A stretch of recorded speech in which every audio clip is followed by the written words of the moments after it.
Hello, everyone. Thank you for coming along. Welcome to this week's episode of Tales from the Triptych. I am your host today, this week. I'm Soul Nate.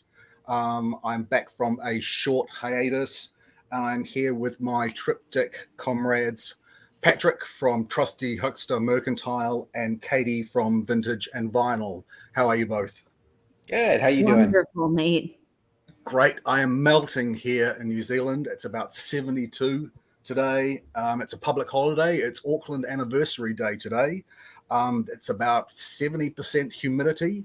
I have every window in the house open and 3 fans on because we don't have air conditioning. So, yeah, I'm here. I'm hot and I'm ready to go. Who do we have? Do we have anybody here? Do we have anybody here? Who do we have? Absolutely. We always have people joining, especially when you host, Nate. People love you. So we've got Peterson's in the house, and Chad is joining us, and Lena Ray is joining us, I think, for the first time. Brian coming in from the Chicago area. Do you see who else we got, Katie? Angela's Vintage is tuning in. Jeannie Blaylock is here. Let's see. Cheryl Ross is tuning in. I think you said hello to Chad. So lots of folks tuning in tonight for another great episode. And Nate, I'm so looking forward to this. Fantastic. I am a great fan of Stuart Devlin. I love his work. I have a few pieces. I have a very modest collection in comparison to his output, which is enormous, absolutely enormous. Here, this is my Instagram page. I posted a few pieces in preparation for the triptych. I did it one stage. In fact, my very first YouTube video was a show off your bunker challenge. And instead of showing my home, I showed my small collection of Stuart Devlin mystery eggs and Christmas decorations. And that's how most of us first found you, Nate. Yeah. Right. Yeah. I was very nervous. Not that much more nervous than I am now, probably, but I was very nervous on that first video, and my hands and my voice were shaking like crazy. But it was very, very well received, so I was very grateful. So these are. We love seeing your collection, Nate. It was amazing. Thanks. So here are the 6 eggs that I own. Stuart Devlin became absolutely famous for his eggs and his Christmas decorations. I have 2 Christmas decorations, but I forgot to get them out to photograph them. I also have a couple of limited edition Sydney Opera House goblets that I just couldn't find. But I'll quickly go through these examples. We'll see more examples later of his eggs and of his work. In each of these, I decided to go with this little black and white picture of the cowboy dance, which is all of these blokes together dancing because there were no women to dance with. Now, is Stuart Devlin, was he from New Zealand? Are these New Zealand silver?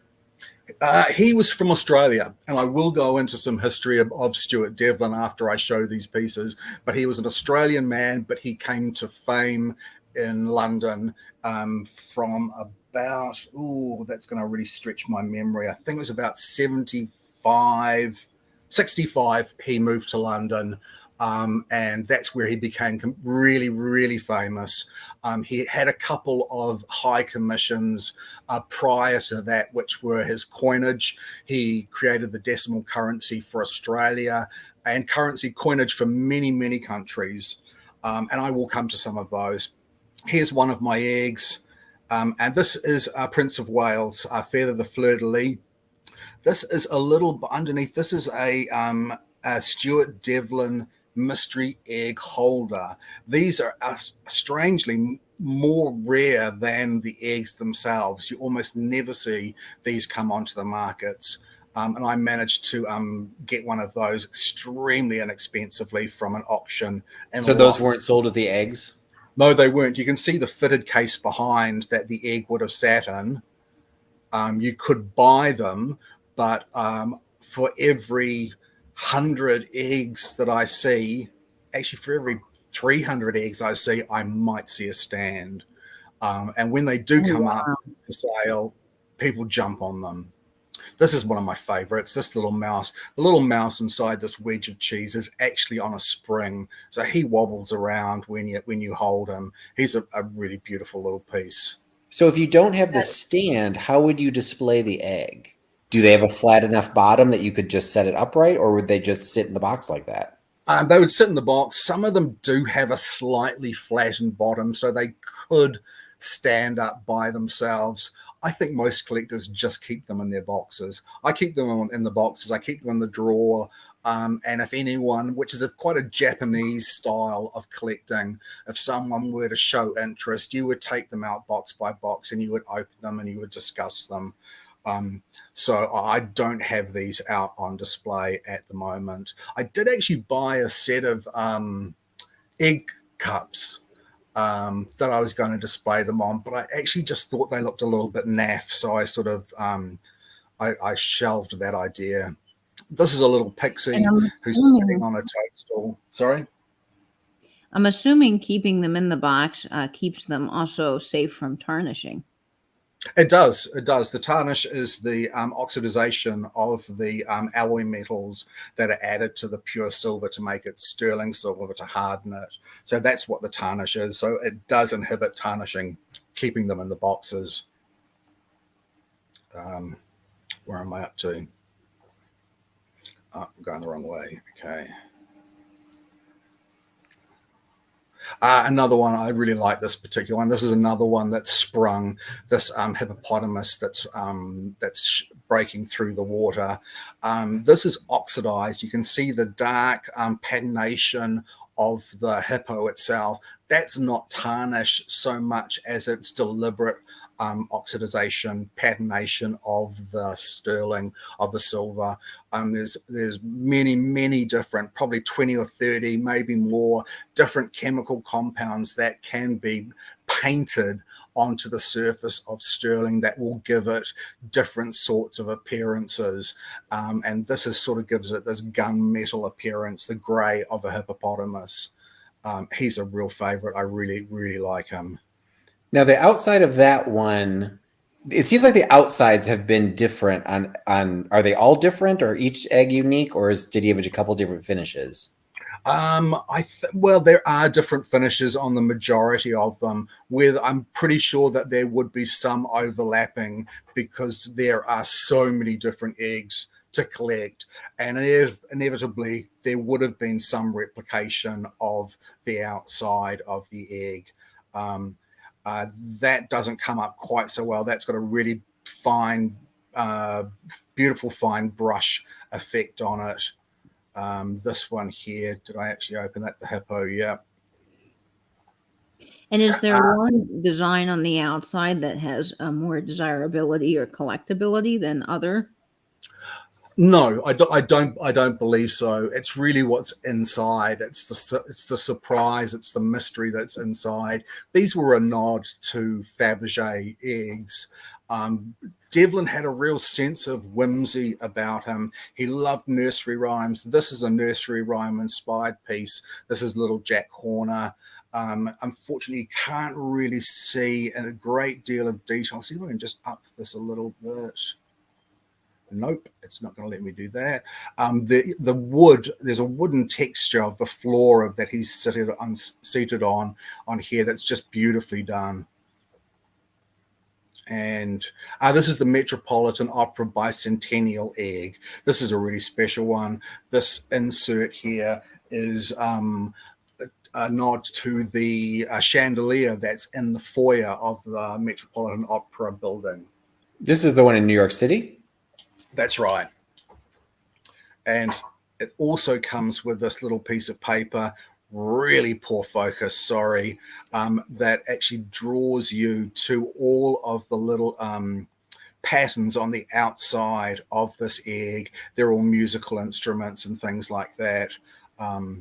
This is a beautiful piece. Another favorite. I'm going to say this is a favorite a lot through this, unfortunately. Now, the box for that egg looked almost identical to the other boxes. Were these all made in London, or was that Metropolitan one made in the United States? They're all made and hallmarked in London. Okay. And even though the boxes look the same, if I were to take a photo of them all stacked up, all of the boxes are slightly different. Okay. This has a different sort of a latch to it. They're different shapes, different, well, a similar shape, but different depths, different sizes. That's a slightly bigger one than most.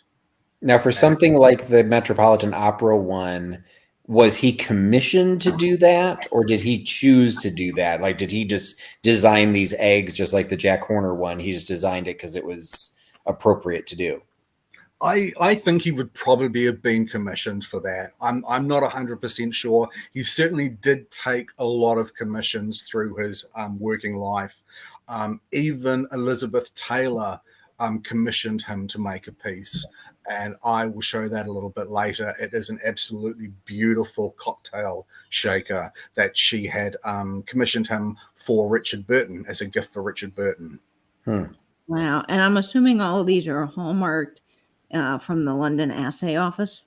That's right. They all are. They all have the date, the lion passant, the leopard's head for the London Assay Office, his maker's mark. Now, for something like the hippo one that had the gunmetal, what all gets hallmarked? Does the hallmark just go on the casing of the egg, or are some of the individual pieces hallmarked also? No, it's just on the underside of each egg, one set of hallmarks. Yeah. Then we go into his animals. I'm lucky. I've got 3 animals. Like the eggs, when I was researching for this triptych, I found pictures of animals that I'd never seen before and eggs that I'd never seen before. So it was really quite an exciting project for me. I have lots of tabs here because I just could not stop adding more images and more images because they were so new and they were so novel to me. So I wanted this to actually be quite a short triptych. It's not going to be a short triptych. Yeah. So I'm sorry about that. But so all the ones that you're showing on your Instagram page, those are all ones that you own in your personal collection now? That's right. Yep, that's right. Most of my pieces, almost all of my pieces, were from eBay when I was living in Australia. I collected these when I was living in Australia. Some are from auctions, local auctions in Australia. And this particular piece I bought at an antique centre in Melbourne, Victoria.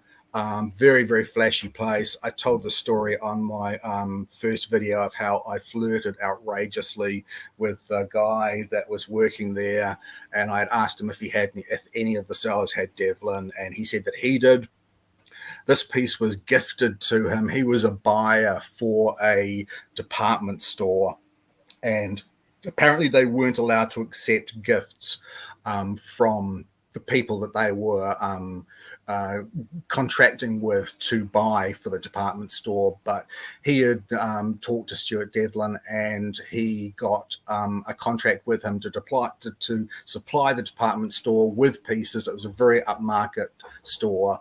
And apparently he told me that Stuart Devlin just put his hand in his pocket and slipped him very quietly this little elephant by way of a thank you. And I've always called him Stuart the slightly depressed elephant because he looks ever so slightly depressed. Now, we have a question that's coming in from the chat from Carrie, KCATX. You, in some of the references and in the text, you're referring to mystery egg. Can you just go back and clarify where that term is coming from? Is that your term, or is that the industry term? And what exactly was the mystery? Well, the mystery was what was in it, and the industry, they were marketed as either mystery eggs or surprise eggs. So they seem to be almost interchangeable phrases to describe the same thing. So I may have referred to them as a surprise egg at one stage or a mystery. Both are completely correct. But it was not a mystery. This is one of what she was looking for clarification. It was not a mystery in the sense that you didn't know what you were buying. So you knew that you were buying a hippo. You knew that you were buying the Metropolitan Opera chandelier. It wasn't like each one had a different mystery inside, like it was a Kinder egg or something. Well, I mean, if these were to be given as gifts or they were collectible things, it was a mystery to anyone who saw it until the egg was actually opened. that was the surprise. So what would the box have been labeled as? It had to have been more than just egg. There's no labeling on the box whatsoever. Even like there's no cardboard sleeve or anything when you would have purchased it from the store? No, this is the only one that I've ever seen with any sort of extra information in it. Even the inside of the boxes themselves, this just says Stuart Devlin, made in England, sterling silver. So there's nothing on the outside of this box that indicates what sort of egg is inside it. Okay, so it's a mystery to the gift receiver, but just to underscore, you didn't go to the store and say, "Here's $5,000. Just give me any random egg." No. You could certainly, as a purchaser, know what was in the egg. Okay, thank you. That's what we need to clarify. Yeah. As the recipient of the gift, that was the surprise. Which, like you said, that was the Fabergé eggs as well. The recipient would receive it and not know what was going to happen when it opened up. Yeah, exactly. So this is my elephant, Stuart. And Cheryl is asking how big that elephant is. That's a good question because I don't think we saw a size reference. It's very small.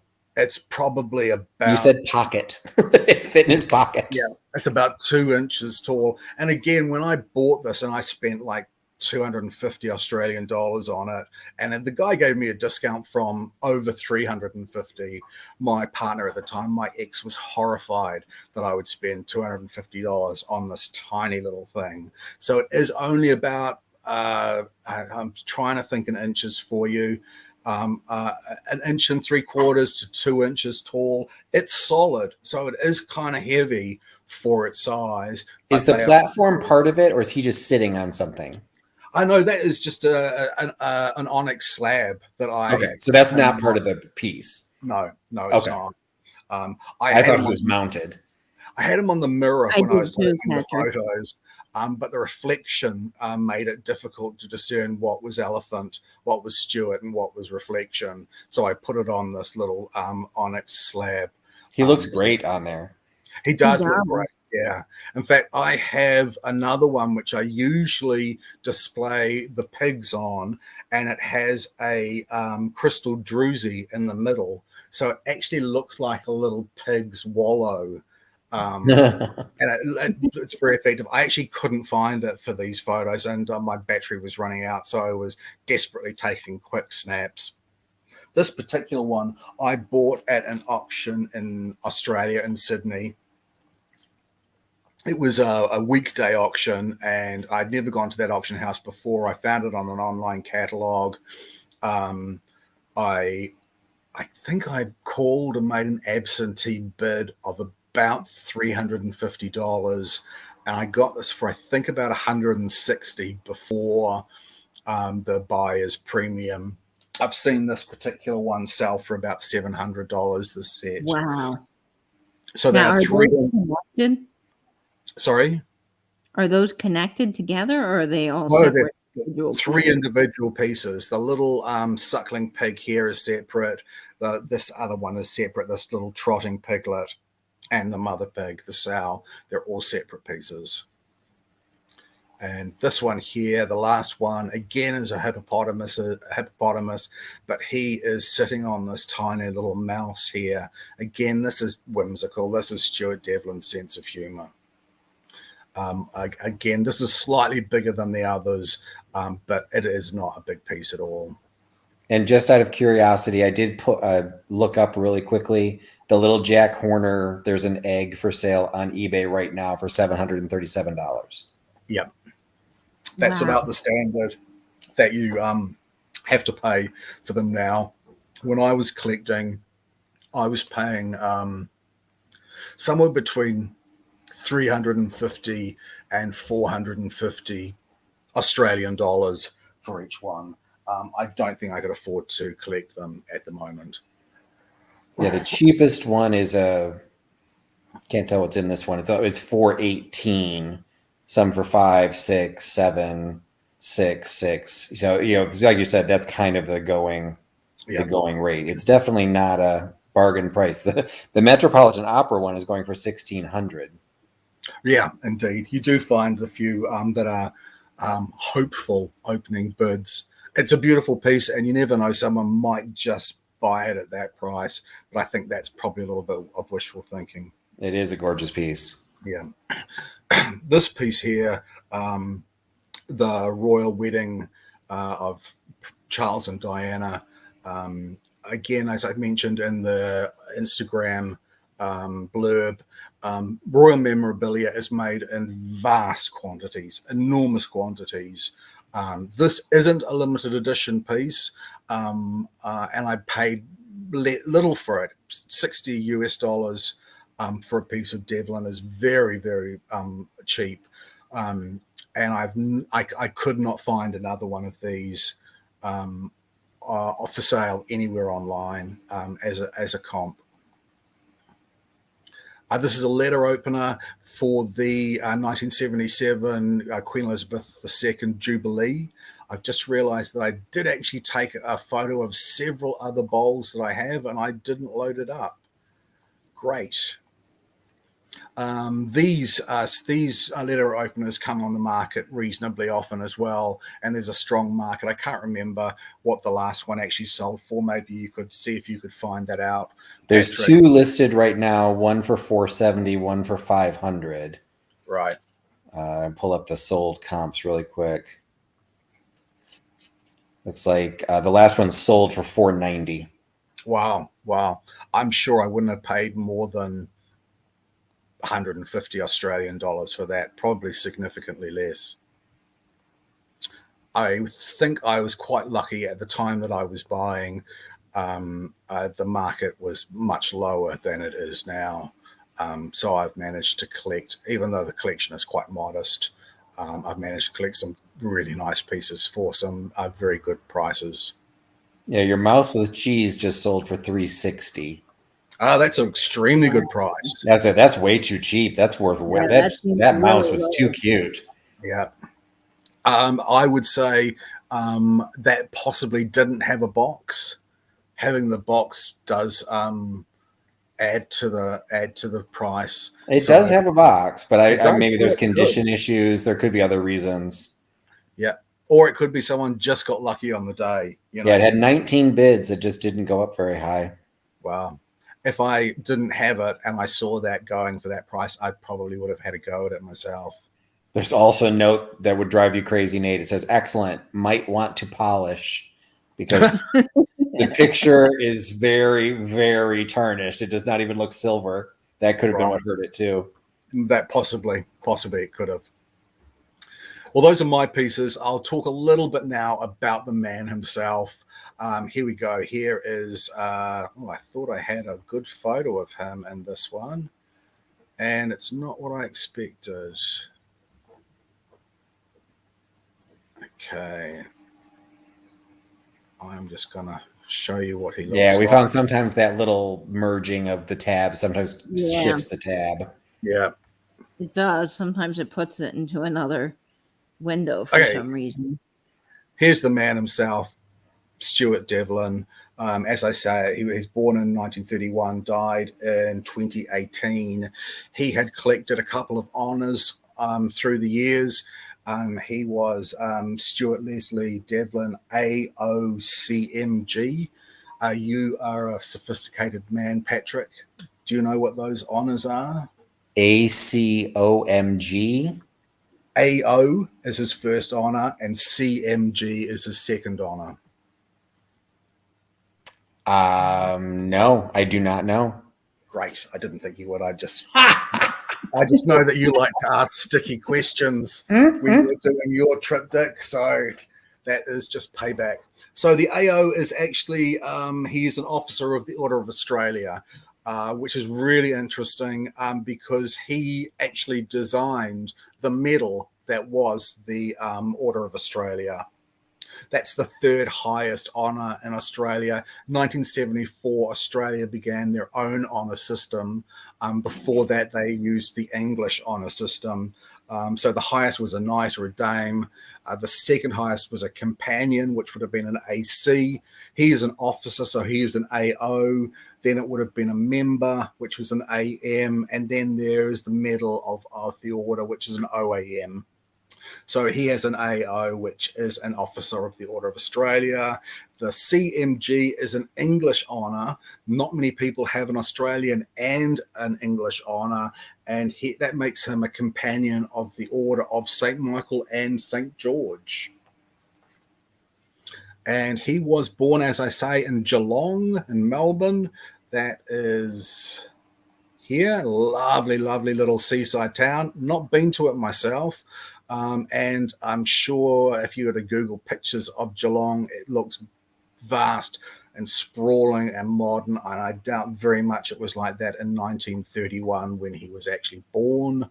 He did actually get a scholarship, a fellowship to Columbia University in New York City. And it was a 2-year fellowship.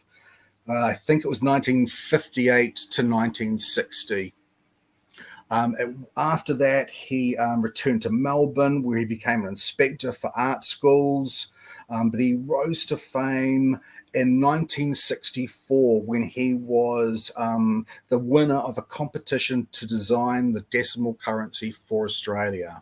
And I'll show you some of those pictures soon. There are some very interesting pictures of the currency he's designed. I've seen reports of him designing coinage for 36 to 38 different countries. Finding a list of those 36 to 38 countries has proved to be very difficult, but I have managed to find a few, and I will show you them now. Let's have a look. So these are the coins for Australia. These are proof coins, so these are highly polished, quite mint condition. They were designed in 66. Which I actually think was a bit earlier than that. I think that it was a 64. At some stage, this 50-cent coin was changed from being round to having flattened edges. Now, Nate, Patrick, what is on that coin with the 1 cent? Where this the here?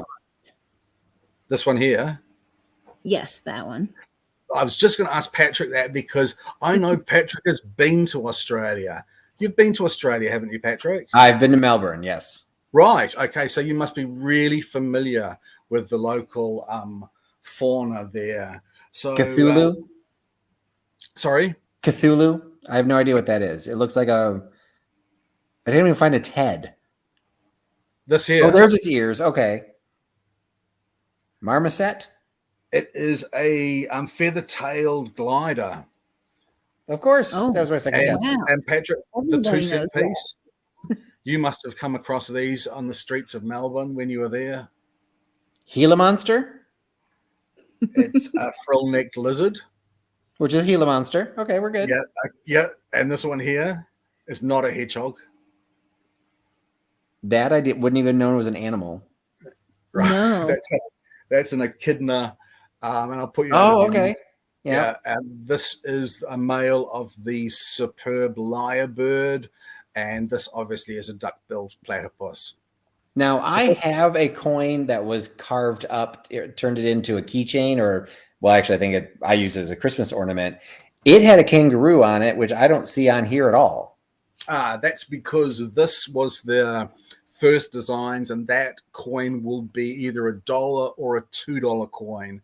Okay. At this stage, $1 and $2 were notes rather than coins. I do have examples of those to show. The 50%. And feel free to just keep like dogpying on me because I've got the next triptych. So yeah, okay. just kind of putting it out there, including all the people in the chat that are finding this hilarious. Okay. Note to self: don't ask Patrick another question. The 50-cent piece has the kangaroo and the emu and the Australian coat of arms. Australia is the only country that not only eats one, but both of its national animals. They eat kangaroo and they eat emus. Make of that what you will. And here we go. So here is the $2 coin and probably the coin that you have yourself. Yeah, that's the dollar one. Yeah, that's right. The Australian $1 and the $2 has an Aboriginal person or Aboriginal man on it. And here is how the 50-cent piece had changed to having flattened sides. Not sure what particular reasoning for that, but it did change. I like that shape, though. In general, it was because it seems to be a very similar size to the 20-cent piece. It's so visually challenged, would be able to tell the difference by touch. Right. Interesting. We did the same thing to our, what were the dollars that we made that were the size of the quarter? Susan B. Was it Susan B. Anthony? Yeah. Or no, Sacagawea. I think those Sacagawea. also had sided sides.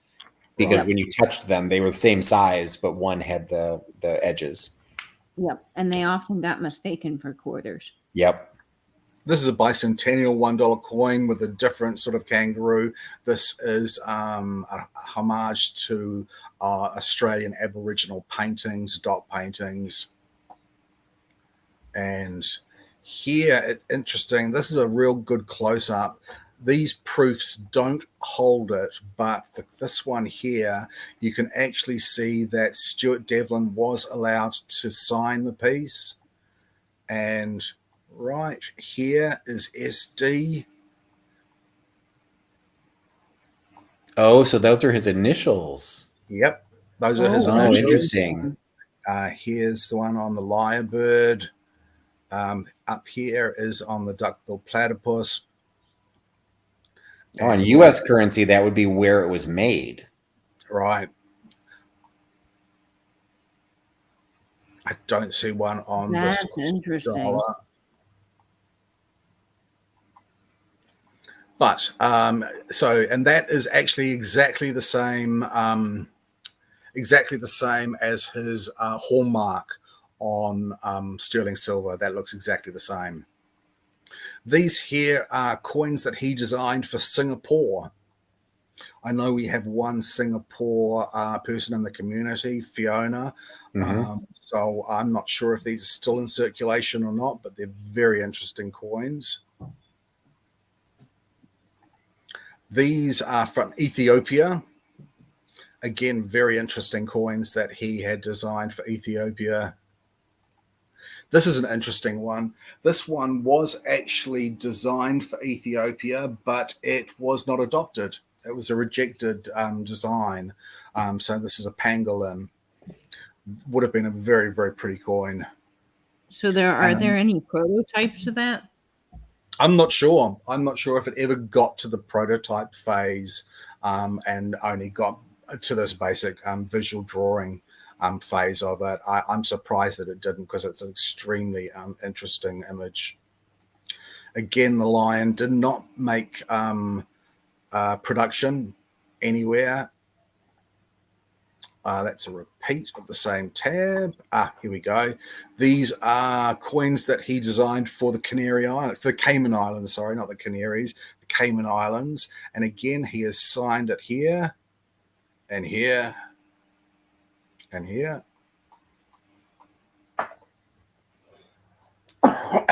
And this is a 10 franc piece for Burundi. Patrick, are you looking at these and thinking our money is extremely boring? Or we may have lost Patrick. Okay, this is a 25 pence piece for England. This is a silver winning anniversary piece. These are gorgeous.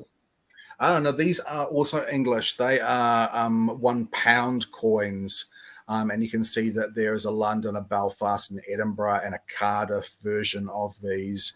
I'm not sure if these were actually in circulation or not. This is a medal. He made medals as well as coins. This is the Britannia Commemorative Society medal for 1967. This has all of these beautiful shields with heraldic emblems on them. Wow.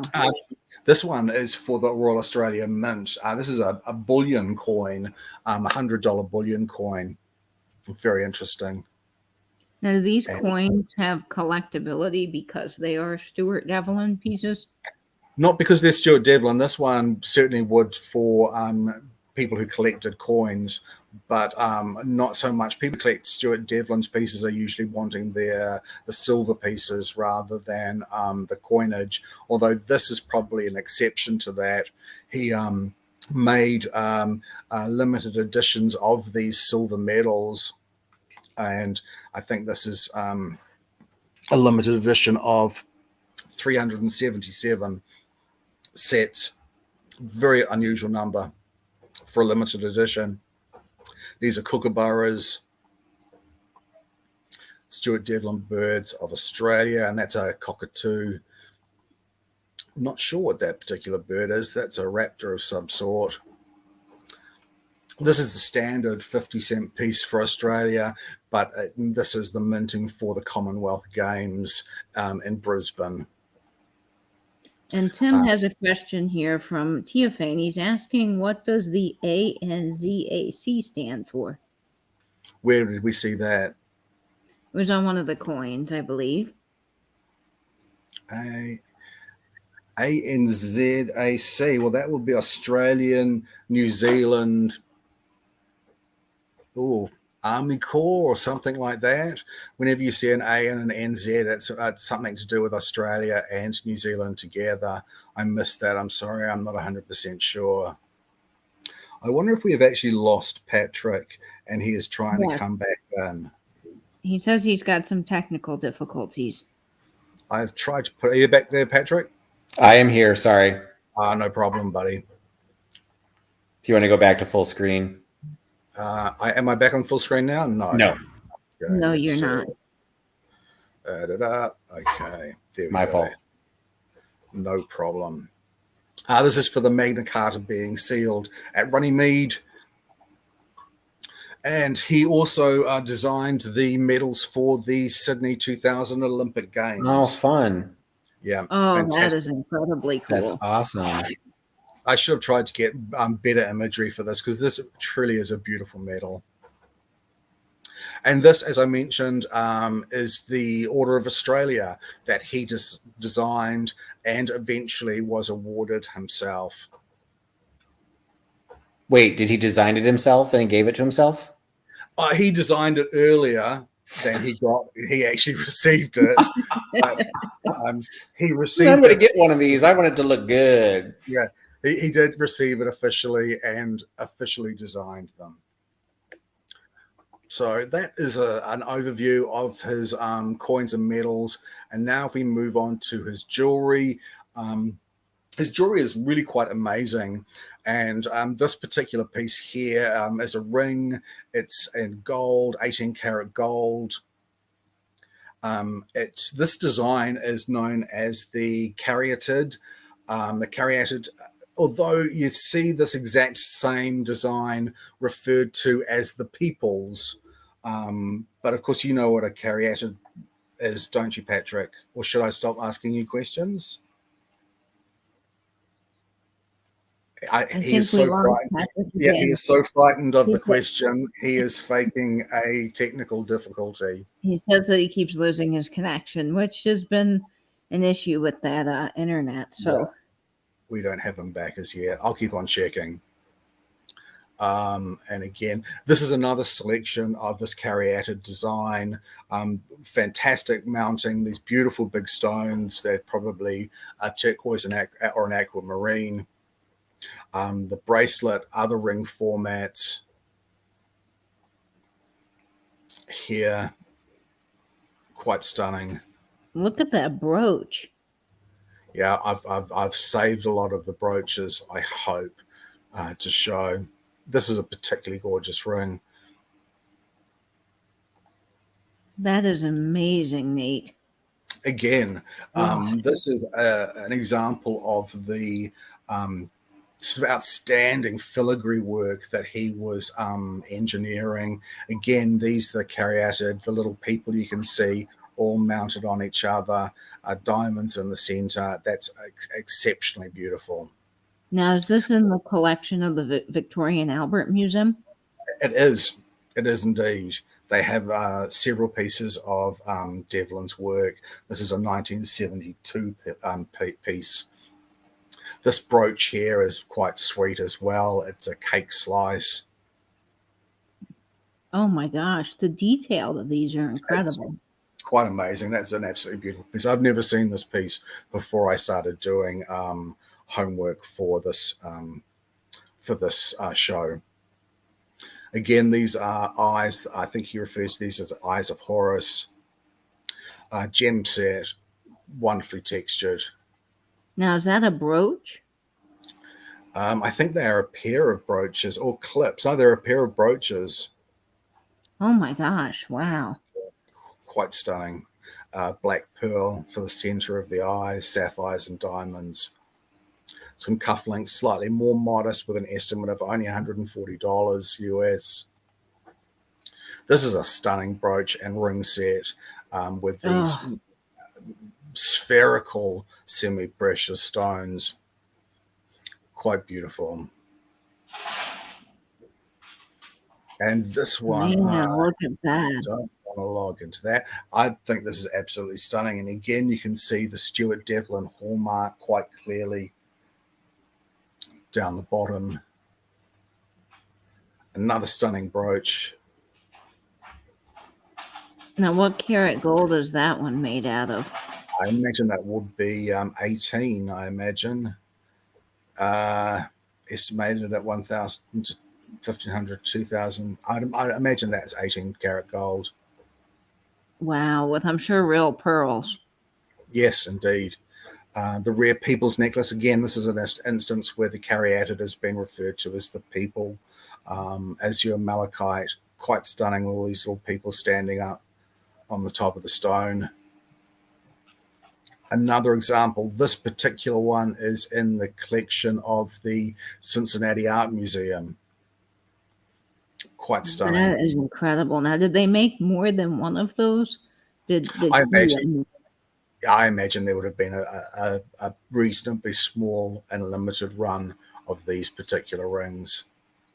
And Patrick's got a great question. He's asking, were these commissioned by certain companies or made en masse? I think these were his designs. They could have been a design that went over a season or a couple of seasons. I don't think these are commissioned pieces. I think he liked this particular design effect and ran with it, probably. Is Patrick back? Shall I go and check if he's waiting backstage? No, I see Patrick in the chat, but I don't know that he's backstage. Okay. And again, now this is actually a box from his Christmas ornaments series, but this is from the Christmas Carol. This is 5 golden rings, so he's made a box with 5 golden rings in it, and each of these rings can come out and be worn. Quite stunning. Man, that is gorgeous. Now, with a piece like that, obviously everyone wears different ring sizes.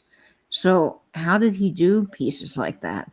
I think they were all a standard size, even though they could be taken out and worn. I don't think necessarily that was the intention of the piece. It was just the line from the carol. Gotcha. And if you were lucky enough to have a finger that would fit one of those ring sizes, although in saying that, I would be terrified to take one out and to lose it. Yes, that's definitely a scare. Another one of the things that he was well known for was his animals, as I showed you 3 that I had. Unfortunately, this is not the greatest picture. The resolution isn't fantastic. But when I was doing research for this, I had never realized that he had made a camel. I had seen the monkey and the watermelon several times. I'd seen the frog and I'd seen the koala. I've not seen this sort of fawn before. I'm not even, that looks like a kingfisher or a bird of some sort with an insect in its beak. So this was quite a surprise to me. And again, no, this is one that seems to have fallen defunct. Again, another little grouping. This was sold together as a box set. I've never seen this before. And there seems to be some sort of deer or elk that looks like a bison or a buffalo. Not even sure what this particular one is. Here we go. A bear, a stag, and a bull. I will say the ability to have these in their fitted cases is really spectacular, because the way that they've done the cases is they're fitted to each thing perfectly. Absolutely perfectly. The animals that I have actually come in a black and red and gold cardboard box. It's not in a fitted case at all, but Now, that's particularly beautiful. these look gold. Were they plated or a vermil wash? Patrick is wondering too. This will be a plate. They will be gold plated. All of the animals have a gold, a gilding to them. But I would love to find this particular set.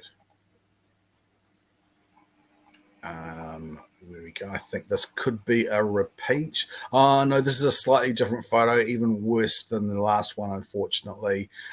This is a rabbit. This is a donkey, which is extremely cute, really, really interesting. It has the same sort of a light and fanciful feel as the Stuart the elephant. And they're about the same size as Stuart the elephant, aren't they? Yeah, indeed. They are. This is the donkey here. The detail and texture to them is absolutely incredible. Yeah, he is just lovely. I have seen the donkey before, and I would pay $250 for that any day of the week. I think whoever bought that just last year got a great deal. Would you expect that to go higher based on the other sold comps? Most certainly. Here's the lion, which I don't think is quite as successful a piece of modeling. And this is at $972 US. I've seen this sell something quite similar to that. And then we go on to the eggs. Again, he was known for his eggs. This is another different type of exterior of the eggs. This is a very pretty one. It has a pink kunzite inside. Kunzite's a particularly lovely stone. Wasn't fully described until, I think, 1901 by New York jeweler Kunz, and named after him. Again, this is a particularly pretty one. It has the jagged tooth edge and a lovely amethyst geode inside. Now, how are they attached on the inside? I know you said some might have had a spring if they move. This would have been there would have been a piece of sterling, a piece of metal that would have been crafted to fit exactly. The bottom of the crystal would have a hole drilled in it, and there would be a protruding piece of silver that it would slide down to, and it would probably be cemented in some way. Another heavily oxidized piece, which has made the eggs that are gilt look particularly beautiful. This is the piece that I have myself. Now that is interesting. The fish and the anchor. This is stunning. This piece of enameled flowers is particularly beautiful. You can see all of the cutouts of the egg itself. I think that's a particularly successful design. That is lovely. This is a lovely, another spring-mounted clown. Sorry, clown alert. But he trembles as well. This next to it is not a Devlin egg at all. That's a Franklin mint egg. I have one and have posted it on Instagram. This is a little brooch that comes out that is a particular flower. I think it's Lily of the Valley. They tremble. They have a couple of very tiny little diamonds set into it. Now, talking about those two eggs, can you compare Stuart Devlin eggs to Franklin mint eggs in terms of value and collectability? I don't see many Franklin mint eggs in sterling. In fact, I've seen this one particular egg occasionally, I don't think they did runs of these eggs. I don't think it would have the same cachet as a Stuart Devlin egg. I bought my one because I thought it was a particularly good price. I was quite close to an antique centre who had an example and had a price tag of about $800 or $900 on it, and I managed to buy mine for under $3. I think it was $280. So I thought that it was possibly a good investment at the time. Here are another selection of 4 eggs. Now, I had never seen any of these eggs before doing this particular triptych. I'm stunned at the fact that after all of these years of collecting and knowing Stuart Devlin, I can still be surprised and find new designs. We've got lots of people commenting on that clown. So here, this is a Ruby Lane. This is a collection of sellers in England. You can see that there's a sale pending at $795 for this particular item, which is the fish and the anchor. One seller is $1,695 for the Metropolitan egg that I have. All the other examples are sold, so he's still hot in the market.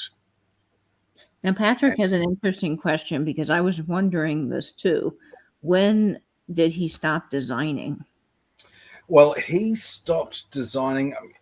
Let's see, he received a royal warrant in 1982, which made him the appointed goldsmith and silversmith to Queen Elizabeth II. He had a stroke in 2014. I don't think he was making very much at that stage, and he died 2 years later. So I think that he probably would have stopped production probably in the mid to late 1990s. It's worth mentioning that he was not only a designer of coins and a silversmith and a goldsmith. He designed furniture, he designed interiors, jewelry that I've shown some of, trophies, centerpieces, candelabras, bowls, and insignias. He was a hot ticket for design. And these are some of the items that are actually for sale at the moment on, again, this one here. I've never seen this one before. This is an amethyst flower with a bee. I think that's absolutely stunning. $750. Would you be willing to pay a price for something like that you've never seen before? Or do you still feel like that's a little bit high? Well, I think the reason why this is probably a little bit higher is that it's only a limited edition of 85. Most of the limited editions were about 250, some were 300. Now, I know there's always the debate about what is scarce and what is rare. And I would say that a limited edition of 250 is pretty scarce. There's also market rarity as well. 250 is a lot if no one wants it. 250 is an incredibly rare and short number if there are 10,000 people wanting it. So it's all about the market and the demand. These two here, beautiful textures on the outside. What have we got? One is the turtle, and the other is, I think that's an underwater. It's a frog on a lily pad. Oh man, that is gorgeous. So $1,150. That seems to be the going rate for it. I'd probably be slightly more inclined to want to jump on an offer like that where I got 2. Yes, that does seem very reasonable for 2 of his eggs. And then we go to some of his other items, which I will show. His wares for the table, tumblers, dishes. Here is a selection of eggs. Now, these are not surprise eggs or mystery eggs. they are perfectly hollow. There's nothing inside them. This was just a set of eggs that he produced, showing the different textures and techniques of the exteriors. Now, those remind me of a few of the Fabergé eggs that I have for my Christmas tree. They're a little bit more plain. And then we go into his Christmas novelties. This was particularly interesting to me. It probably mean nothing to people in America. A traditional English Christmas has a plum pudding. And a plum pudding has traditionally lots of little things put in it for you to find when you're eating. Total choking hazard. I mean, it's a total choking hazard. But you would slip a sixpence in, or a tiny little silver charm or something like that. And Devlin is not past recycling. One of the little things that is like a little surprise treat in your slice of Christmas pudding is the little recumbent pig that he used for the 3 pieces of the animal design that I showed earlier. There's a little wishbone as well.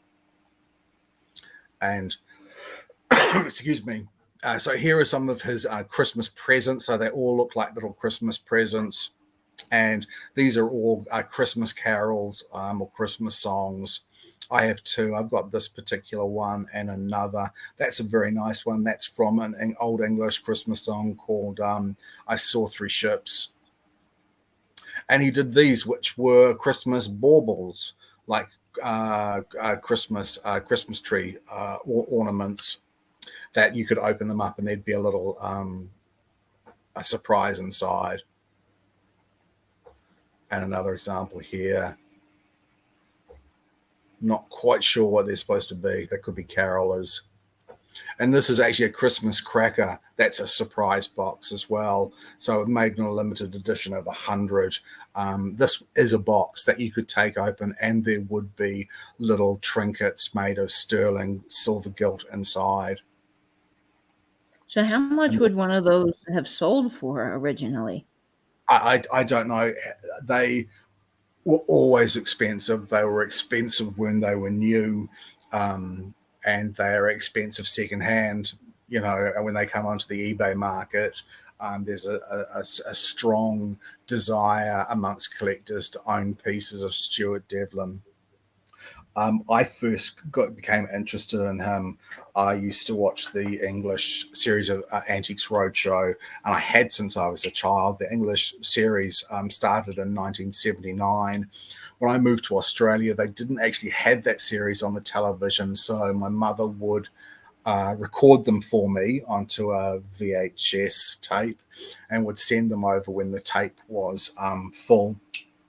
And there was a series for a year where they would ask their experts to put their best guess forward what would be the best antique to collect for the future, what in future years would be the antique that everybody wanted. And the Silver Man was unequivocal. It would be the work of Stuart Devlin. And he showed at the time some of his eggs and his Christmas tree ornaments. Parcel surprises. And I remember seeing them. I was absolutely transfixed by them. And I think I bought my first one within a week of watching that episode. Wow. Now, those crackers, I'm curious about them because I would assume that any collector who got that would have trouble actually opening it up, but may want to because of the pieces inside. Well, I don't know how this opens. I think that there is a little seam right here. I think that's where you probably twist this top off and the things would be inside. I don't know what's in crackers these days, a joke, a hat, and a little charm of some sort. So I think that's probably where you opened it to access. It was never something. This is all in sterling, so you wouldn't be pulling the Okay. So it's not like the ones we have that rip apart and are pretty much garbage after you're done. Yeah. This is a solid piece of metal. This is solid, silver, and it's just another box. It's a box, a different representation of a little box. Here's a couple that I've never seen. I don't know what this is. It could be a Christmas dinner. The angle's really poor. Actually, it could be Santa because they look like boots. He does look like Santa. Here's another selection, another Christmas pudding. There are 3 French hens, so there are 3 hens on a French flag for 3 French hens. There are the 5 golden rings. There's a partridge in a pear tree. These are just stunning pieces of art. These are swans. Swans are swimming. How many swans should there be swimming? Let's see. There's 6 swans are swimming, 12 geese are laying. Yeah, 5 golden rings. So you could, in essence, collect the entire Christmas Carol of Stuart Devlin pieces. This is a closer shot of I Saw 3 Ships. This is a particularly beautiful one. And another one here. This is Ding Dong Merrily on High, I think. Yep, Ding Dong Merrily on High. So those are some of his Christmas ornaments. I hope we still have people with us. Lots of people are fascinated by what you're showing, Nate, and I'm learning so much. Oh, great. This is some of the things that he designed for the table. These are these are very similar to the limited edition Sydney Opera House goblets that I have. I've got a pair of them. They're sequential numbers. I picked those up at an auction for an extremely good price. This is a stunning piece, this water jug, this pitcher. This is well past mid-century modern. So this would have been made in the 1980s, but it's still in that brutalist style of mid-century modern. Unfortunately, this particular site, it's very difficult to enlarge the pictures, but this is a beautiful piece of silver. And again, this is a page that's timed out, unfortunately. Style Silver is a company in England, a shop in England, and they have a large stock of Stuart Devlin. You can see things like this honey or jam pot, salt and pepper shakers. This is an open salt and a pepper. They've got eggs themselves. That's a very sinister looking Humpty Dumpty. A letter opener, and here's the little Jack Horner that I have. Now, are you interested in collecting any of these particular table pieces, or are you more interested in the eggs? I'm more interested in the eggs. If I had an unlimited amount of money, I would be buying the goblets and the table pieces as well. But as I can't really afford the eggs any longer, if I would save, I'd save up for an egg to add an egg to the collection. Tea caddy spoons, that's a particularly beautiful piece. This is another little animal paperweight of the Pisces fish. He did a zodiac range. Here's the hippopotamus that I have.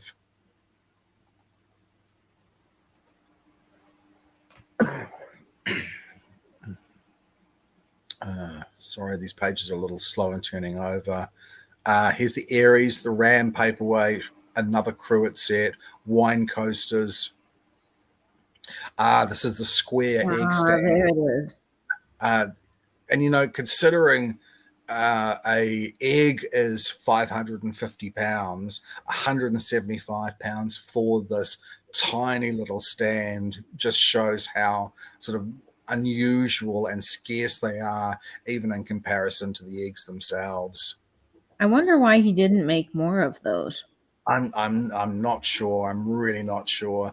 He made these honey spoons in several different designs, and I hope I've actually got a picture of all of them. I'll see. Now, this is the cocktail shaker that Elizabeth Taylor commissioned Stuart Devlin to make as a gift for Richard Burton. Oh man, that detail work on the side is just incredible. And I think this possibly is a one-off piece. This is absolutely stunning. I mean, I think it's incredible that the Hollywood elite would commission Stuart Devlin to make such a beautiful gift for one of the most incredible love stories in all of Hollywood. I think that's just stunning.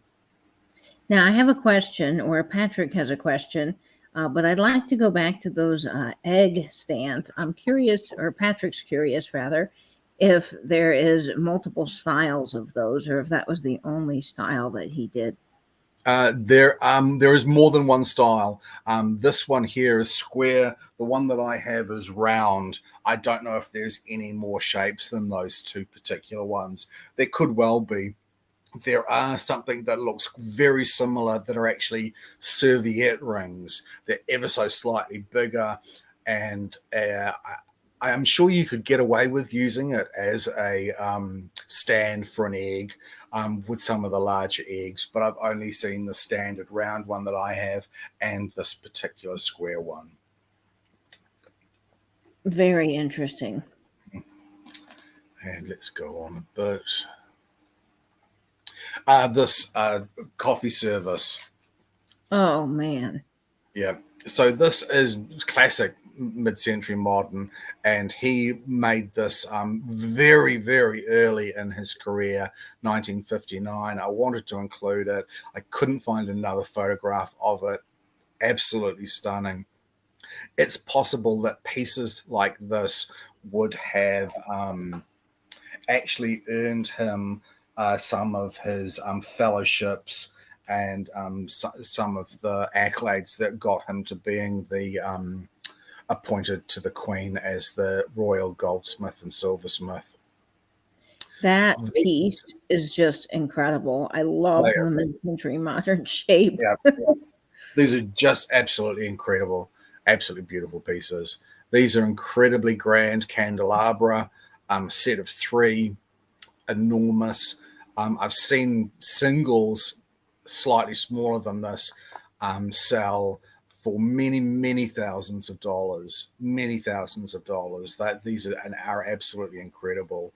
I'm not sure if there's any other illustrations. No, there isn't, unfortunately. And then what we go on to is there was a time when Stuart Devlin was exceptionally popular.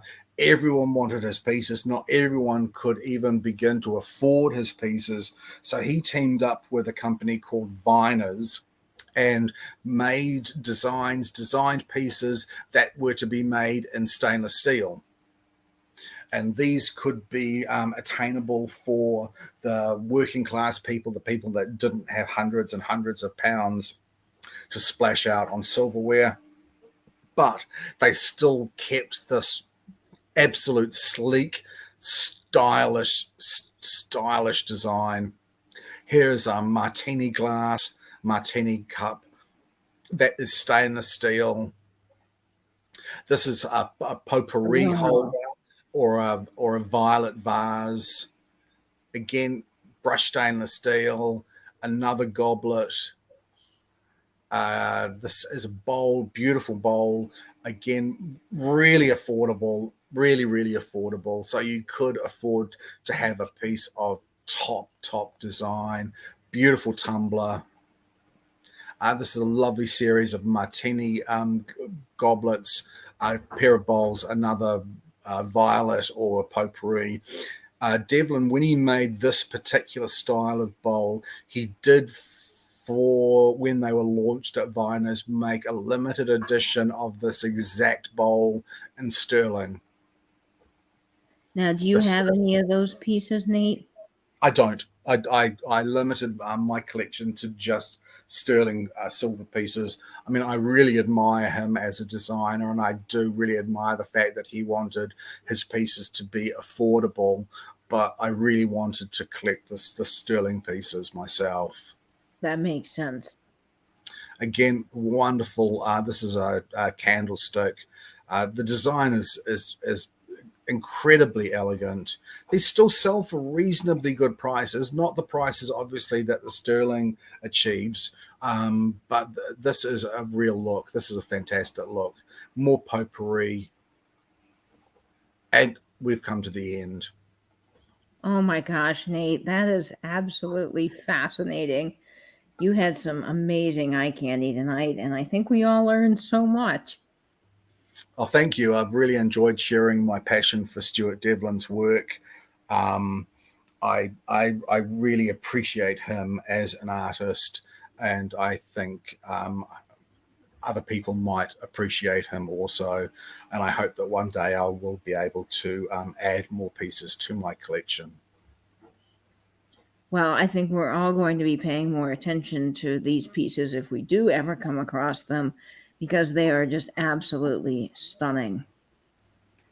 Fantastic. Well, thank you so much for joining me, Katie. I'm sorry we lost Patrick along the way with some technical difficulties or a fear of any more questions being posed to him. I'm not sure what No, it is. I I'm really really, do. Patrick has been having some internet issues over the yeah, last couple of weeks, and I hope that that gets resolved soon. I know I've been having issues too, so it must just be everyone on their internet right now at home causing issues. yeah, I'm sure I'm only teasing him. But Katie, what do you have coming up next? Is it your turn for the next trip? No, it's not. It's Patrick's turn for the next triptych. Do we know what that topic is? Has he shared Um, that with us? yes, so Patrick is going to be hosting the next triptych, and I'm really excited about this one because he is going to be hosting a Downton Abbey dinner party setting in an Edwardian formal table. So we're going to get to learn all about that, the different serving pieces, and how a formal table would have been set in the Edwardian era, which I'm so looking forward to that. That is totally up my Fantastic. alley of things that I find interesting. And I've got a couple of things coming up on my channel this week. And of course, the most exciting thing that is coming up this week for Patrick and myself is we are doing an advertising and ephemera sale with Catherine Young. So make sure you tune into that. That will be on Patrick's channel at 9:30 p.m. Eastern. It will be in our regular duo dive slot, and we will have all kinds of amazing ephemera and advertising pieces. And guys, if you know Catherine Young, she loves her ephemera. So I know this is going to be a really stellar sale. Fantastic. I look forward to that. I love a good ephemera sale. I love any sale that Patrick and you're involved in. So that will be fantastic. Well, thank you everyone for joining us today. I've really appreciated you coming along to listen to me drone on about about Stuart Devlin. And I hope to see you all really soon in a chat or sale real soon. So thank you, everyone. Good night. Bye, friends.